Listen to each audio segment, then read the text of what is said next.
A bit of North London forever, because we're joined in the studio by a comedian, massive gooner, the legend that is Jack Whitehall. Hello, Jack Whitehall. Good morning, Jack. You okay, mate? How are you? Throw that back already. They said, come in, talkSPORT studio, we talk about the World Cup for a little bit. Yeah. I got my England hat on, not my Arsenal hat, especially around you two. Oh. You don't want to talk. What are we doing? No, it's nothing to do with me, it's him. Wait.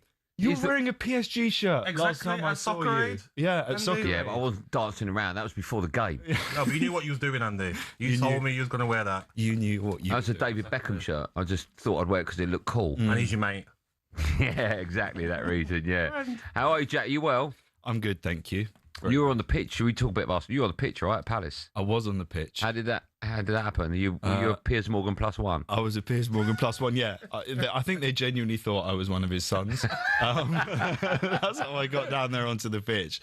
But I very much had in my head, I was like, all I could think about was Salt Bay. And I was like, don't get yourself cancelled. Like, just be careful. He's not been forgiven for that, has he? I know. And I was like, you just need to be respectful. Yeah. This is their moment. It's not about you. If you see the trophy, just steer clear. Must have been a great feeling, though, to be on the pitch, though. Yeah, I mean, it was great. It was great. It was a great atmosphere and a great day. And yeah, very, very privileged to be in a position to be down there, sort of celebrating in and amongst it. But you get your hands on the trophy, you kiss it? No, there was no kissing. You didn't do it? There was no kissing. There was a couple of selfies, but I let Piers have his the Arsenal team have their moment. It's a weird feeling, isn't it, when you're down as a grown man seeing these players that are, I don't know how old you are, but some of them are younger than you. Yeah. And all of a sudden you regress into being 10 again, don't you? Yeah, I mean, I had a little brief moment where Max Dowman walked past and I was sort of fawning over him. And I was like a 16-year-old kid. I'm like, hi, so nice to meet you. Well done. Like 50-year-old men will have Dowman on their back. I know. It's a very strange world we live in, isn't it? Football does that to you, though. Yeah. Are you an actor or a comedian? What's top of your CV at the moment? Because you are in a new cinema adaptation of Virginia Woolf's Night and Day alongside Lily Allen. In that one, I'm definitely an actor. Okay. Although, I don't know, some critics may see it and say I'm still a comedian. I'm sure you're wonderful in it. What do you prefer, Jack? I love doing both, and whatever I'm not doing is the one I sort of pine for. So if you're on a set, it can get quite boring, and you're having to do the scenes over and over again, and it's a long shoot, and I'm just desperate to get back up on stage in a comedy club. But then again, if I'm doing a long tour, eventually you get bored of the material and the sound of your own voice, and you're like, oh, it'd be quite nice to be on a set with a load of other people. Do you get nervous when you're up there? Because there's so many people depending on you getting that scene bang on, right? Yeah, I mean, I get a little bit more imposter syndrome when I'm doing films and I'm on a set with, like, in that movie, it's people like Timothy Spall, who's like one of the country's best actors, and I'm in a scene with him, and I'm like, what am I doing here? So yeah, I definitely feel more intimidated when I'm sort of playing in that world.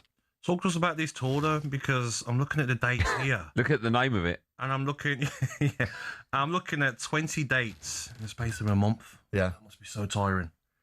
I feel tired looking at it. It is tiring, but I don't know, once you sort of get momentum and you're on the road, you sort of get swept up by it. And I do love it. The buzz of being up on stage in front of your fans in an arena and doing stand-up is the best. And you can be, live and reactive, do crowd work, you can change the material, you can be do topical stuff. It's the best. I love doing. You're doing only one night in Birmingham, but you're doing two in Plymouth, right? Yeah. In Bournemouth. Why is that? Only one in Birmingham? No, it's one in Manchester. Well, it's just a bigger venue in Birmingham.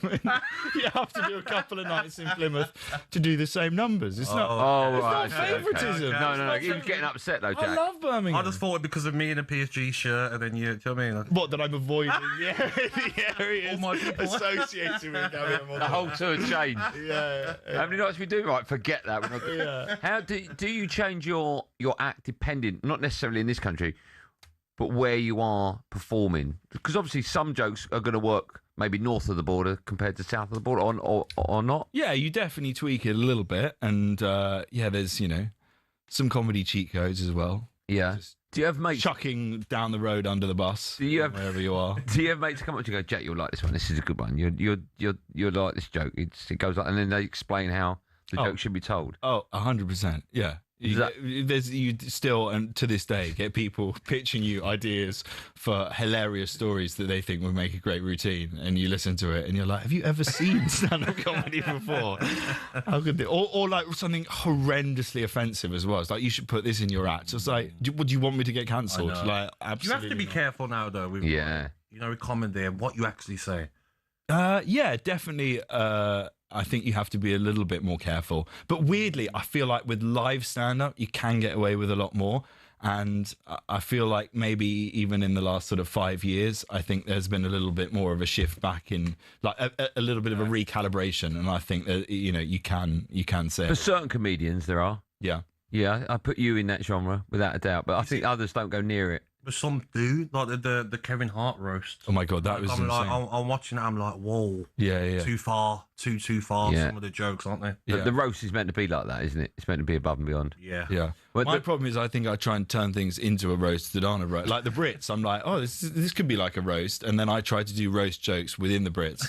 And then it's like, no, this is like primetime ITV. But it's a family audience. I thought your gags at the Brits were fantastic, right? But that is the most difficult gig, I think, for a comedian. Because primarily people are going there to see the winners and hear music. And get drunk. And get incredibly drunk. And also in such a big room that it's almost like, it's like whoever it is, not you, but it's almost like, can we get on with it so I can drink more alcohol? Exactly. And it's the weirdest show to do ever, because also you have this weird little grace period at the beginning where you come on and for 2 minutes you feel like, you're the greatest showman and you're there and you've got all the eyes on you and they love you and it's amazing. And so you got 2 minutes of the greatest showman and then 3 hours of being a Wetherspoons bouncer at closing time. And you're just there, trying to keep everyone in their seats, or stop them from standing up on the tables. I mean, in the one in Manchester was even more carnage than I've ever experienced. I want to talk World Cup football to you, but just quickly on the back of that, have you ever nicked a Brit? Have you got one home? I've got, they give you one each year. Oh, okay, fine. But they give you one each year for hosting it. So I've got 6 Brits now, and they're not on my shelf because it just feels like a bit of a pity Brit. I haven't really earned that. Someone writes an incredible heartfelt album and wins their Brit Award, and then I just get given one for turning up, basically. One of them. Yeah. Right, let's talk about the World Cup. What are you watching England game Wednesday? What are you doing? I'm watching it with some mates in a pub. We booked a little space, and we're going to go watch the first game. All right, how do you think we'll get on? Yeah, I'm actually feeling quite optimistic now. That last warm-up game, I thought we looked pretty good, and I think Thomas Tuchel's a good tournament manager, and I feel like, there's been a lot of chat about the squad selection, but I feel like we've got a really good, strong starting 11 and some game-changing players, and I think we do this quite a lot, and the producer wanted me to ask you the question. Arsenal win the Champions League or England win the World Cup? England winning the World Cup. Oh, I like that. England winning the World Cup. You lie, you're such a liar. I thought about it a lot more when he asked me a couple of weeks ago. He looked away. I did. Yeah, if we asked you at the beginning of the season, that's changing, isn't it? Yeah, that's changing, yeah. Jack, thanks so much for coming in. Yes. You know what's really funny? I saw you at Soccer Aid about 2 weeks ago, and now I'm looking at you. It looks like you've just woken up. What, today? You look really tired today. You all right? Yeah. What time did you get up? I'm fine. Because you got a little baby as well, right? I got a little baby. So I'm guessing you're getting no sleep. Yeah. I was woken up with a high kick to the face this morning, and I'd stayed up to watch some of the football as well. And you're reminded why you don't do that when you have a toddler. Those games are not meant for you. You need to sleep. Yeah, I stay up. I'll do the feed during the night. Perfect time to do that, isn't it? Perfect time. It is. Next 6 weeks, I'll book them in. Yeah. You look great. Thank you so much for coming in. Change your mind. Wow. Apart from that, you are a fickle mister. Oh, do you know what? When I said that, genuinely, I was looking at your hair. My hair? And your hair does look good. Yeah, but your Barnet is always impeccable. You're the Mikel Arteta of Talk Radio. Is that a compliment or? No, you just got really what you need, Jack? consistent hair. You need Goldstein's Golden Paste. Goldstein's Golden Paste. I'll get you a tub in a minute. Okay. It's available. That sounds so dodgy. No, it's real. It's real? Yeah. Real, no, okay, sorry. Yeah. I went to a boarding school. You can't say things like that to me. Lucky I didn't offer you a biscuit. Yes, exactly. Jack, thank you so. Don't Google that one. Thank you so much for coming in, Jack. A real pleasure. This actually was a real pleasure. Yeah. I thought it might not be when I walked in and saw his face. Come on. We may see you in America, right? We may see you out in America. You're going out and everywhere. Yeah. That'd be nice. Okay. We've got just an hour left of the breakfast show. Big thanks to the wonderful Jack Whitehall. Make sure you go watch his movie and see stand up as well. I'm guessing only a few tickets, if any, remain, so get them quickly.